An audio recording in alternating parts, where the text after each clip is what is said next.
race.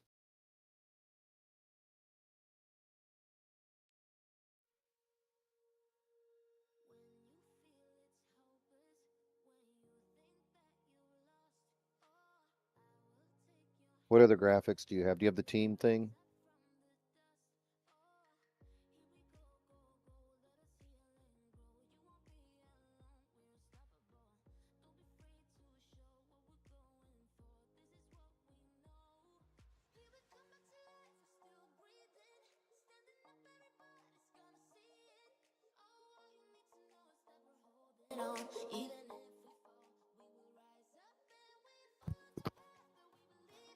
Good evening, ladies and gentlemen, and welcome to Inside the Mayhem, live on the Vortex Racing Network. Mean Gene Money here, along with my partner, Zach Panzarella. A couple of special guests today.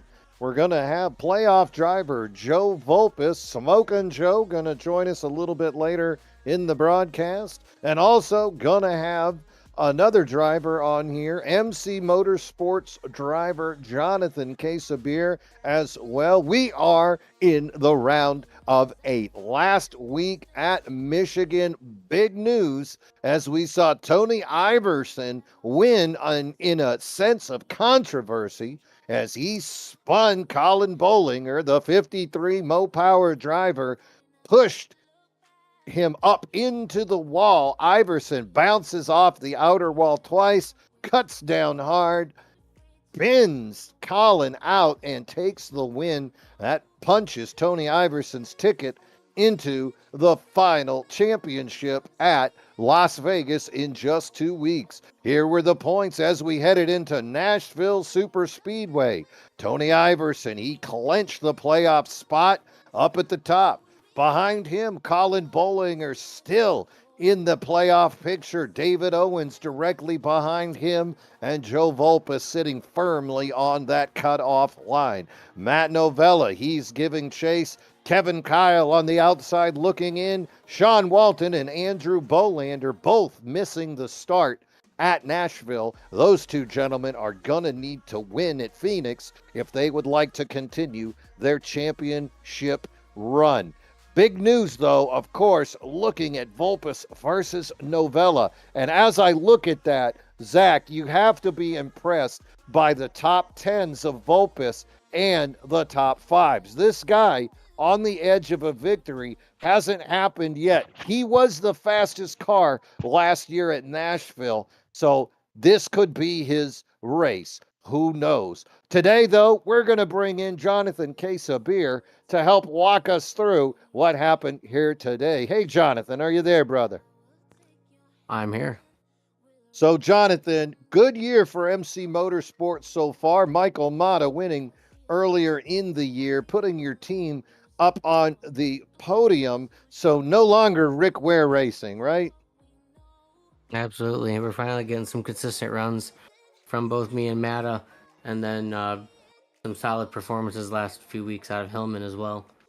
And also, you got to remember, Bobby Dodson also running with you guys. He almost got him a win at Talladega this year, but unfortunately, penalties taking him out of it. Here we are early on in Nashville, and it didn't take long. The boys got the start, and here is just barely on the second lap. Michael Mata on the outside battling with David Owens. Take me through this, Jonathan. Yeah, it just looks like Matta slid down behind Owens to try and cross him over off the corner, and then just had a slightly better run. Owens got a little loose, and then his car just shot up the track, collecting Matta right back into the wall. I don't know if anybody else was collected, but it just looked like a crossover was set up from the 16, and Owens didn't go up the track as quick as the 16 probably thought.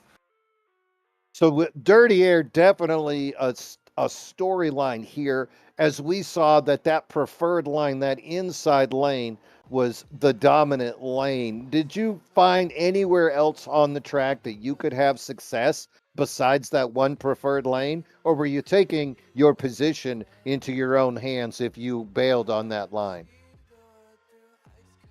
Yeah, it all just kind of depended on the cars around you and their tire condition. You could make a run on the outside if somebody's tires were older, but if the tires were even or fresher, you definitely wanted to try and arc to the bottom and then slide up to the wall and exit. I know that my best passing device is either my front bumper or my outside door. That was the first caution of the race there on lap 2. Let's go to lap number 30 as we're actually going to see you, Jonathan. You're involved here with Tony Iverson. Talk me through this one on lap 30. Yeah. Yeah, he did some good tire saving throughout the first 25 laps. Started kind of climbing up towards us at the front there, and I knew that dirty air was just terrible, so I kept trying to ride the bottom and give him all that dirty air, and he kept trying to get his nose in there, and then this corner he just gets the nose in there a little bit too far. I haven't watched it back yet to see how much room there was for him, but he stuck it in a little bit where there just wasn't quite enough, and it just sent me around a little bit, but I straightened it back out. Nobody else involved. So we see you But are yeah, the black I'm number following 6. a Vulpis there. The helmet in front of that. Another car on the 13's tail.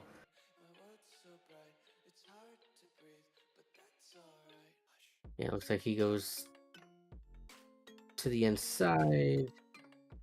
Yeah, he found a little bit of room there and just slight tap. The room was there. It looked like he didn't stick it to the bottom. It looked like he came up, less than a foot, a couple inches. But there just wasn't room for that type of slide up. It could, if it stuck, he had the room, but it didn't look like it stuck. And being on lap 30, I would imagine also the tires were getting a little bit worn at that stage. Yeah, I don't think we hadn't taken tires yet. The lap 2 incident didn't bring anybody down, so we didn't take tires till that yellow. So the tires definitely started to wear by then. So let's fast forward after that. Everybody comes down. Most people take tires. Some took 2, some took 4. And here's where it gets spicy. We can see Alex Hillman on that outside lane about to shoot off. And there is the 53 of Bollinger on the inside. And right behind him, Eric Thornton. Those guys had a good time with each other just last week. And we're going to just kind of fast forward here. This will be in rapid speed so we can see what happens here. Now, Hillman here, this is his 2-tire pit stop. Is that correct, Zach? That is correct, Mean and we thought he was going to just fall down the order. And at the same time, we were watching Swingle do that. But here we go. This is him. He got to lead 1 lap, but he's going to lose it here to Bollinger.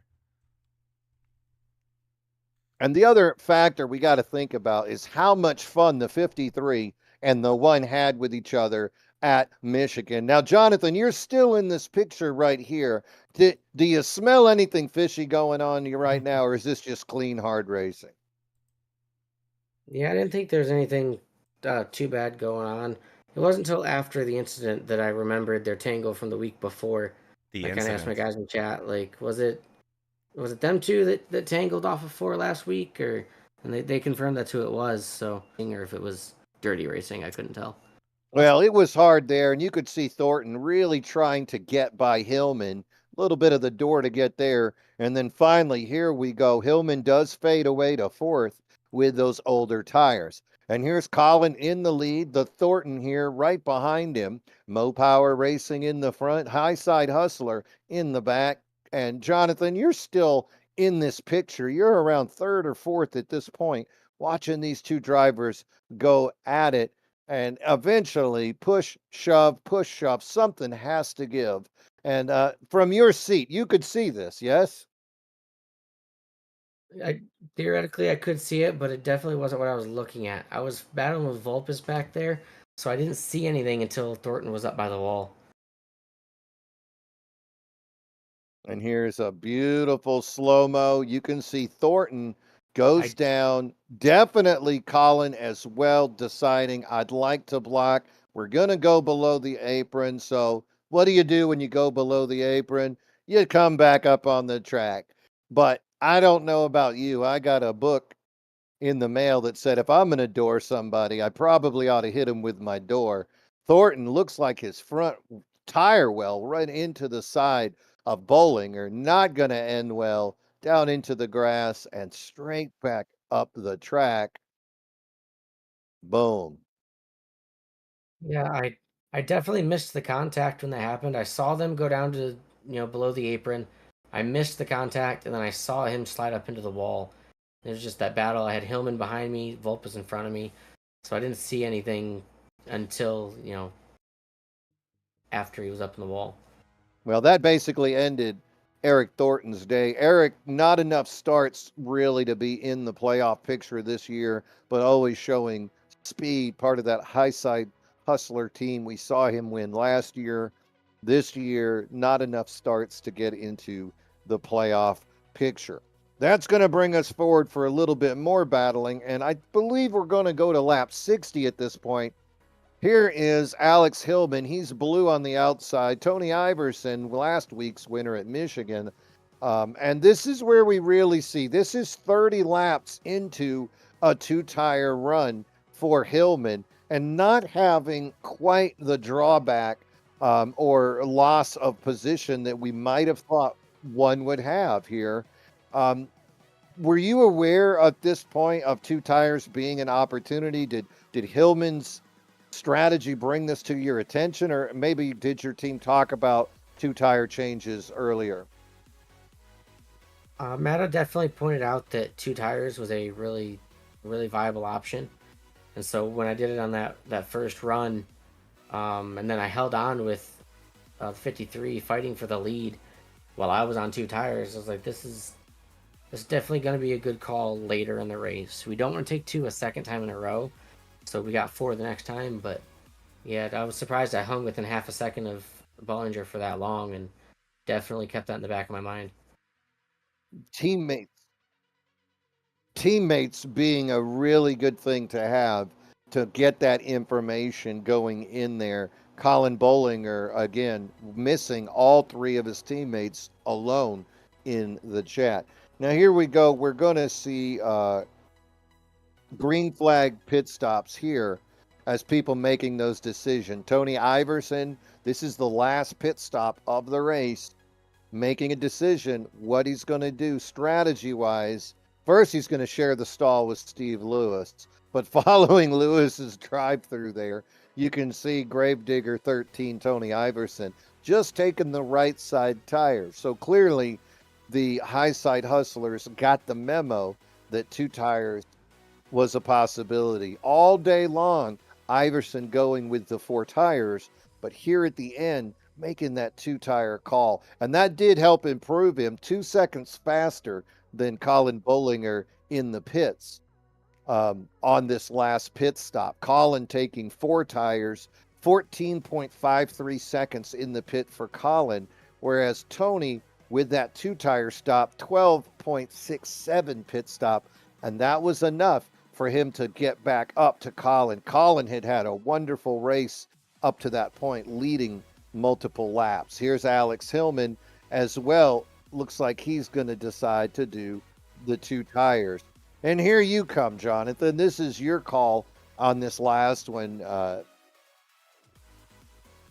Nice entry. Point it out, if we do we have the opportunity to back up and see my entry?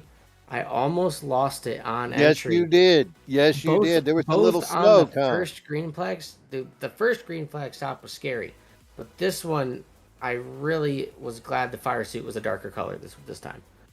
Brown pants.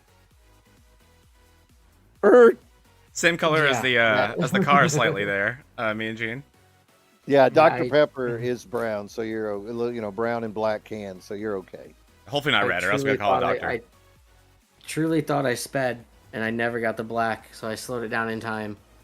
So let me ask you though, if you truly thought you sped and you didn't, that means it was a perfect pit stop. You can't do much better than that on entry speed.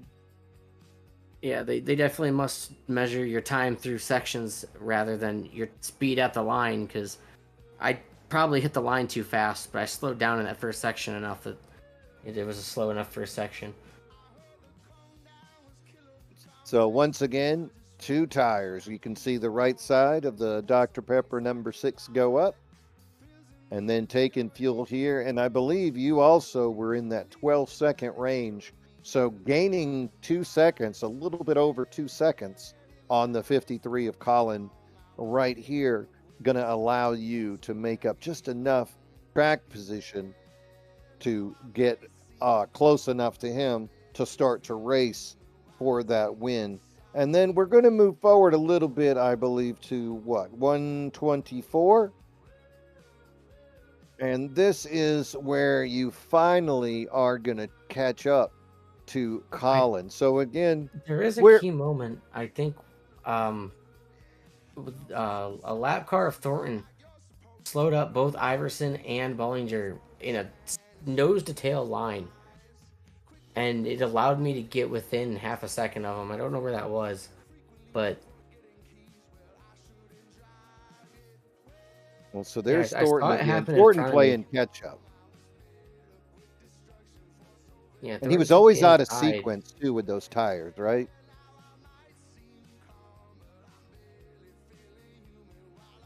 Yeah, I mean, Gene Thornton really after that early incident was a little bit off sequence. I'm trying to find this because I am curious to see this here.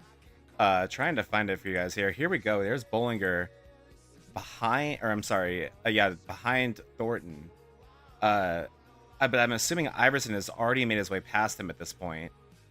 No, the Iverson and Bollinger are nose to tail behind Thornton here. Oh, let's take a look at that. Actually, you were right. So let's take a look at this. Here we go. And then you're right there, a few car lengths behind. Correct. There is Casabere about, I would say at this point, about 1.2, 1.3. It's not a tiny bit more seconds back. And here we go. Bollinger on at least 30 lap older tires here. Or I'm sorry, not Bollinger, Thornton. Right there. Oh. Oh my, that's spicy. Mega checkup, and that sliced. Oh, no. I think it was like a 2.5 down to a 1.0 gap from me to the 13. And you see Iverson kind of knowing exactly, understanding the situation. He got the memo there, Mean Gene. Tony Iverson seeing the situation and knowing the two car numbers in front of him and saying, "Yeah, I'll figure that out. I'll wait." Yeah, and then the one of Thornton, he did let you go ahead, Tony. He did let Colin go around the outside. Jonathan, you made mention of that when the tires were wore out. You couldn't make that outside pass. I could get a little draft on Thornton down the front stretch too.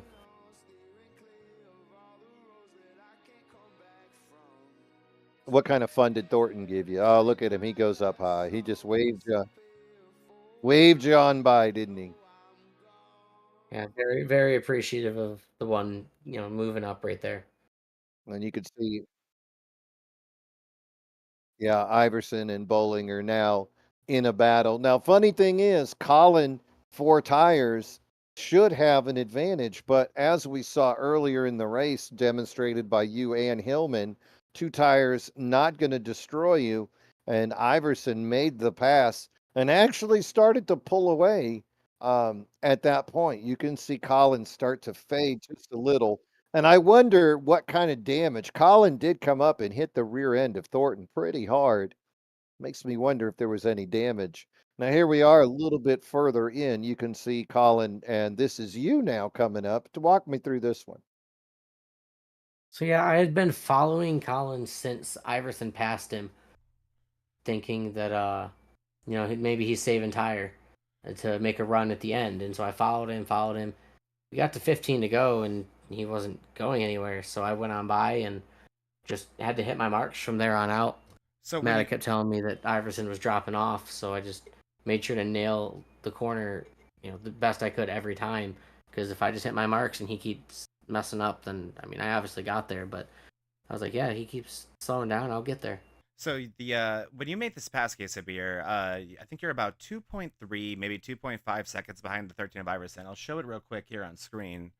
It's pretty considerable, as you can see right here. Mm-hmm. And at this point, you had not started to really put down laps, probably because you were working on Bollinger and dealing with that dirty air, but your lap times were not faster than Iverson yet. So how doable did the win feel at this point as you had captured second place?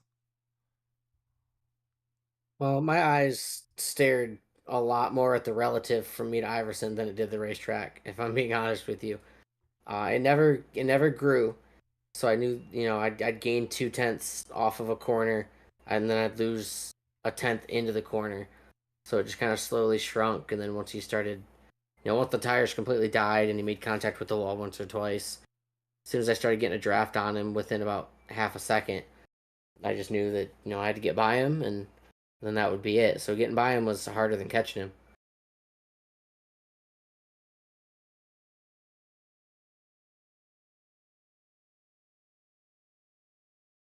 And here's where it got spicy. Tony Iverson experiencing the drop off. You've hit your mark, clean air up until this point. How much of a battle were you expecting from Tony? I was expecting quite a fight. He's a really good driver. That move right there where he gets in front of me, I just kind of took the high side to make a crossover move. And I think here's where he kind of runs me low, and I swing back to the outside. I was like, I know my tires have the speed and grip to get around the outside at this point. So I just stuck with it. I got full throttle. I went full throttle right about here. And he lifted because he was going to slide up into me. I brushed the wall a little bit. And then after that, I just, had to cross my T's and dot my I's and, bring it in there. Really hell of a run there at the end, chasing him, getting past Thornton, getting past a 4-tire car of Colin Bollinger until finally got that opportunity to get by Tony. And you didn't just get in front of him. After that, you just kind of pulled away. You can see there on the screen, ladies and gentlemen, how that 6 just really continued to lay down those laps. And I talked to you about this earlier. You weren't pushing the car, right? You just hitting marks. Yeah, I was just driving it the exact same way I did to catch him. Just kind of arcing it down, and as soon as I could hit the bottom, I'd full throttle off the corner. And I was a little worried about that 57 lap traffic. I wasn't entirely sure of what teams were at this point. I didn't know if he would make any sort of interference or not, but he kept it good. He stayed out of the way, and was able to bring it home. Just extremely happy with being able to actually win a race that was on more tire saving and pure pace than just a super speedway where it can just come down to if the field wrecks and if you get through it or not. Yeah, and seeing those extended runs, only 2 cautions here today, really getting the opportunity to show the skill it takes to make a green stop pit, as well as the wherewithal to go with that 2-tire strategy. Just really a lot of elements of winning today coming together there in the number 6, Jonathan. Great run today. Big win. Second win for your team. Next year, we looking for bigger things from MC Motorsports? Absolutely. I would hope next season that if me and Matt can repeat the wins, we can get locked in the playoffs and run enough races, as long as the championship race doesn't land on a weekend of vacation for either one of us. I know me and Matt will both be in Charlotte together. I will be back in time to run the season finale. He would not. That's why he made himself ineligible for the playoffs, because he knew he couldn't make the championship race. He doesn't fly home until Tuesday. So he would be in there fighting for it if it wasn't for that. So we'll see what the schedule has to offer in terms of when the races are. Yep, scheduling, real life, got to come first. If you don't take care of business at the house, you're not going to be able to take care of business on the track. Ladies and gentlemen, Jonathan Casabere, driver of the number 6 Dr. Pepper, taking the win here at Nashville Superspeedway in the second race of the round of 8. Next week, the boys will be in Phoenix. Jonathan, hopefully we'll see you there, and you'll have a little bit of something for those playoff drivers, and let them know to watch out for the number 6 come next year. Thank you, Jonathan. Thanks for joining us here today, man. Congrats, Jonathan. Appreciate it. Thank you. Tell you what, man, that guy with a hell of a race today, Zach. I mean, I thought he was gone for a minute. I talked to him off screen, and he said that there was a time when he took 4 tires. It just didn't seem to come together for him. But that last pit stop where he took 2, that car just seemed to really just click.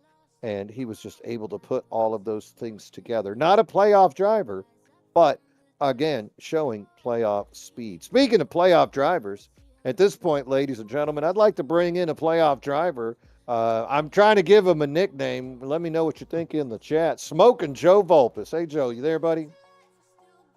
How you doing? Oh, man, I'll tell you what. If I was doing any better, I'd be you. Playoff driver once again. Great sequence of top fives and top tens. But that win, it's just staying right out of your grasp. I mean, how close have you been, and what is your feeling about the win this year? Like, is it going to happen? Yeah, there's been a couple tracks where, I wanted to run a little bit better than I did, or have a little bit more of a chance to get a win earlier in the season. There's a couple races that come to mind where, maybe I had a chance to do something, but I just couldn't really put it together the way that I wanted to. It's just been kind of one of those seasons where I just can't get anything to really come together the way I wanted to, but just kind of hanging around in just about every series to make it to a championship 4, and gonna try and do the same thing here on Monday. Consistency really the secret of making it to the next round. Only one person can win each race, so that means only one guy's going to get that ticket. You get multiple time winners like Colin and Owens, that takes away other opportunities. So you got to have consistency. Now, this round, we've had 2 races so far. Michigan, you finished 4th. Nashville, you finished 8th. But that kind of has left you in the same spot in the points overall into the chase. And specifically, you know who I'm talking about, our good buddy Matt Novella. You fellas just seem to have a tether attached to you here in this second round, right?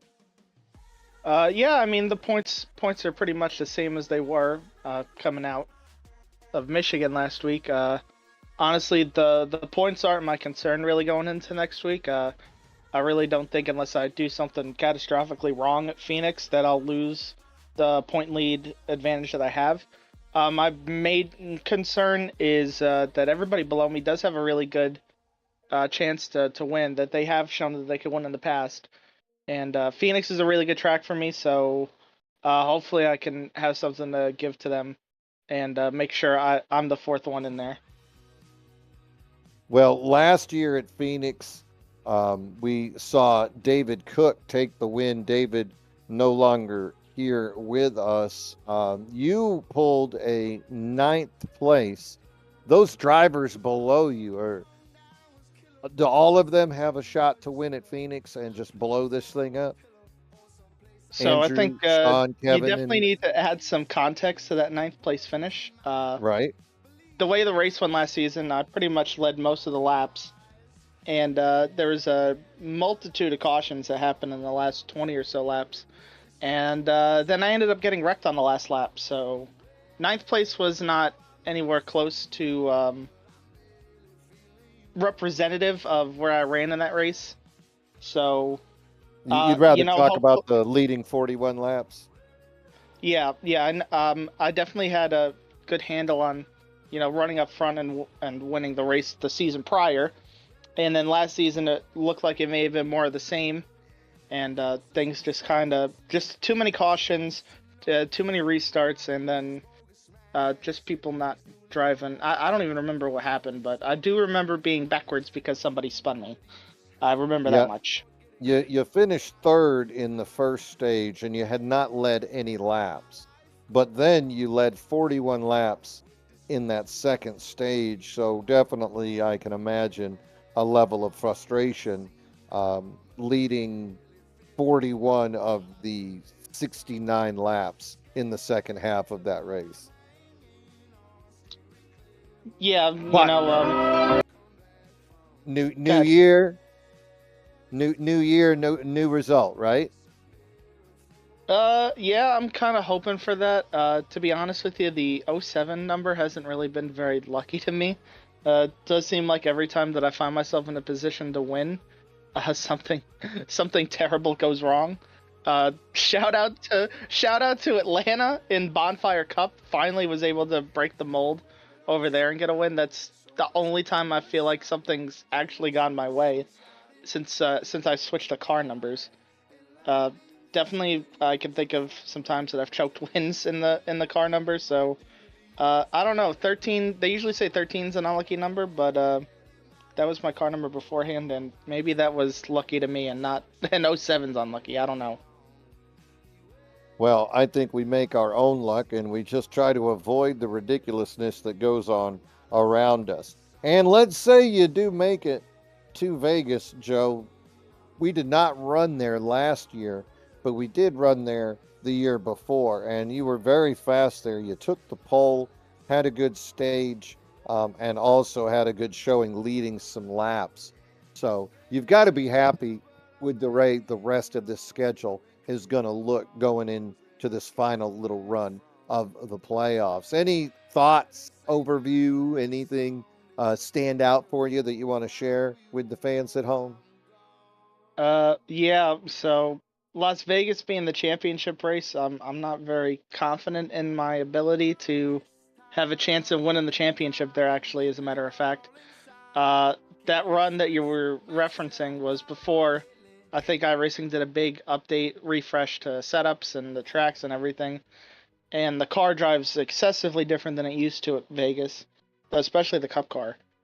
And it's something that I have not figured out in my runs there since. There were 2 Bonfire Cup races there since then, and on both of them, I did a terrible, terrible, terrible job of managing the tires the way that I wanted to. Kind of like tonight, but actually worse, if that's possible. Um, to where last season, Bonfire Cup, I'm sure you were on the broadcast, Mean Gene, with Zach, and I got lapped in that race on raw pace. So I am not feeling very good about Vegas, but I don't know. Maybe I figure something out here. Right now, I just want to get through Phoenix first to make the championship 4. So I do got to ask you this. We had a discussion, you and I did off camera, about practice. We talk about practice, not the race. Talk about practice. Practice? A lot of drivers put in a lot of laps. Other drivers show up and race. Have you thought about changing your routine, or are you too locked into the season at this point? How do you approach this going in? So there's a few things to really break down about that. I do run a lot of the nights of the week, so that's a blessing and a curse in its own sense, because you get a lot of seat time, running with a lot of the people that we race with on a weekly basis, but it's really hard to focus on just one series then, and it really does make it a little bit more difficult just to find the time to put into that one series. I do know, like last week on Thursday, I ran really, really well at Dover because the officials were at Dover in the truck series like the week prior. So like I got good practice out of doing that. But for the most part, it's usually just the practice in the session beforehand. And I do think when it comes to tracks like Vegas, if I make the championship 4 on Monday, that I probably need to actually just lock in and put some practice in for it, because I cannot show up to a championship 4 race, be in the championship 4 and lay an egg like that and not really be in the running for it. That would not be good for me. It wouldn't be good for the broadcast, and that's not usually my style when it comes to being in a clutch situation. I'm usually very good at, at least being in the hunt for finding a way to win the title. So I don't know, maybe I do have to change it up for just that one race and see if it works going forward, but it's kind of hard to just carve out the time more than anything else. Yeah, we've talked about that balance between home life and racing and running multiple seasons. That slice of pie, trying to figure out that time management gets tighter and tighter and tighter. Well, Joe, always a pleasure to watch you on the track. Joy to have you on the show today. Been trying to get you on for a little while. I'm glad we could finally fit you in today. And who knows, maybe, just maybe, we'll have to talk to you next week again after Phoenix if you can find a way to put that 07 up into the front. You're knocking on the door, my friend. I can hear you banging on the door. It's just down the road from the broadcast booth, and who knows, maybe next week. Joe, big pleasure. Thank you so much for coming on the show today, and good luck. I'll see you on Monday. Thanks, guys. Appreciate it. I'm really glad we got to get him on here, Zach. Been a minute. Yeah, it's always a since pleasure I got for the to talk Joe. to Joe. Yeah, I've talked to him on the broadcast, because he's finishing top 3, but nice to get him here on the show. I think we got what? We got one more little thing of business. You want to take us through the team points? Oh yeah, let's do that. Let's pull up those team points real quick. I mean, as we predicted, High Side Hustlers just class of the field, but not by quite as much as you'd think. Joe Vulpis and Alliance of Evil. I know, but the alliance we like, the East Coast Alliance, they're doing a good job. That is the team with Joe Vulpis there. But look at that right there, Wise Guy Racing right there, and this was coming in today, me and Gene. So actually, if you have it pulled up, I'd love to know. I got to pull it up. So Wise Guy just overtook East Alliance. Actually, Look at that! Look at that! How about Bump. that? So and it's only by 3 points. It is down to the wire. And 2X had another great day today, as did DDI Racing, obviously. So it's only gotten tighter, but this was going in today. So really, it's not out of the question from like 2 to 6, which has been great. A lot of equal teams today. I mean, we knew going into this season that High Side Hustlers was going to be tough to beat, and they've proven to be that. It looks like they're going to have 2 drivers in the championship. So good for them. And also one quick thing I want to touch on real quick, me and Gene. Another thing that you get here at Inside the Mayhem, you just see that Sleep State logo I just threw up on the bottom, on the top left there. This is a band that's they were around a long time ago. Their lead singer Troy Ritchie actually was on The Voice. He was one of the I think like last final 8 on The Voice. But they are a band that's given us permission to use their music on VRN going forward. And we're debuting 2 brand new songs here today, me and Gene. These are not officially out yet, so enjoy this by Sleep State. And this is sleepstateband.com, and they'll be on VRN. And we'll be dropping a lot of new music from them as time goes, me and Gene. And I would definitely recommend checking out this band. These guys are awesome. Wow. Kind of crazy, right? Look at us. We got band stuff going on. But yeah, Tell you what. this is wild. Maybe we'll have to get them to give us a little start your engines. Oh, that would be awesome. And they will definitely do that. Yeah, that would be fun. I would actually So love that. team standings. I think the team standings are just going to get tighter and tighter too. Oh, yeah. We're going to see these teams. Venom Racing. They had some off track conflicts. Not able to continue under full power. 2X. Same way. They lost 2 drivers in the middle of the season. So I think we're going to see teams that are just going to continue to form and reform and get stronger as we move forward as well. And, Yeah. Wise Guy Racing is kind of split with the Mo Power guys as well. So hopefully we'll see Mo Power actually be their own team, and we could see Colin, Andrew Bolander, Sean Walton, and Daniel Plant Smith. Those 4 guys, that would be a hell of a team. Yeah, Definitely give a run to East Coast and High Side Hustler. And also, we talked a lot about today just the improvement of guys like Hillman, DDI Motorsports, and today's winner, Jonathan Casabere, over there in MC Motorsports. You see those guys making up the bottom half of our standings right now. Not by much, granted, but doing that. But when we have these new versions of these guys in a full season of the new and improved versions of them and the parity it's creating this league, that gets me excited as well. I'm expecting a much closer battle all the way through top to bottom next season. Yep. Tons of wins being spread out amongst individual drivers.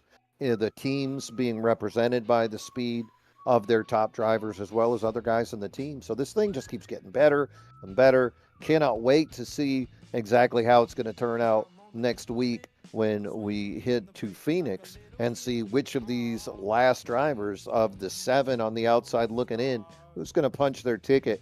And I'll tell you what, if somehow a Sean Walton, Kevin Kyle, an Andrew Bolander, one of these bottom guys pulls out a win, we're going to have to pull out the Texas Instrument calculator really fast and start doing some number crunching to see who's going to be on the outside looking in. Cannot wait to see exactly how that is going to be. Well, I'm ladies praying and for the gentlemen, chaos, that's going to Eugene. Praying for the chaos. chaos. Hey, chaos is a ladder, baby. Yes, sir. Chaos is a ladder. That's going to wrap us up from Nashville Superspeedway. Another exciting day of racing here live on MRL Broadcasting, and then of course the wrap-up show here on Vortex Racing Network. Next broadcast is going to be scheduled on MRL, and that is going to be the Thursday Truck Series, as we'll go live around 11 o'clock to give you the truck racing, the Thursday night thriller. The championship. Come join us. And yeah, exactly. Championship time. Can't wait to see the fire in that one. Do you know the final four off the top of your head? Oh, yeah, I do, man, Jane. It is Joseph Vulpis, Zach Panzarella, David Owens, and Dalton Geyer. 3 VRN members. 2 DDI guys versus 2 Gulf Coast Racing guys. Exactly. It's well. It's probably not going to help anything going on these nights. I'll tell you that much. No, but you know what? It'll be exciting for us, the viewers at the house. So join us. That'll be on the MRL Broadcasting Network around 11 o'clock, and that will be me and Smokin' Joe Vulpis will be bringing you the action from that race. Well, that's going to wrap us up. On behalf of myself, Mean Gene Money, Zach Panzarella, thank you to Nashville winner Jonathan Casabere and playoff driver Smokin' Joe Vulpis for joining us here on tonight's show. Join us next week as we will bring you the final race in the round of 8. That'll be at Phoenix on next Monday. Thanks to our sponsors as well, Chantilly Lace, Daily Drivers Inc., KK Woodwork. Love the admins as well, Steve Fugate, Joe Vulpis, Zach Panzarella, David Owens, and John Beverly. Thank you so much, ladies and gentlemen. Have a great night. And as always, bottoms up and hammer down.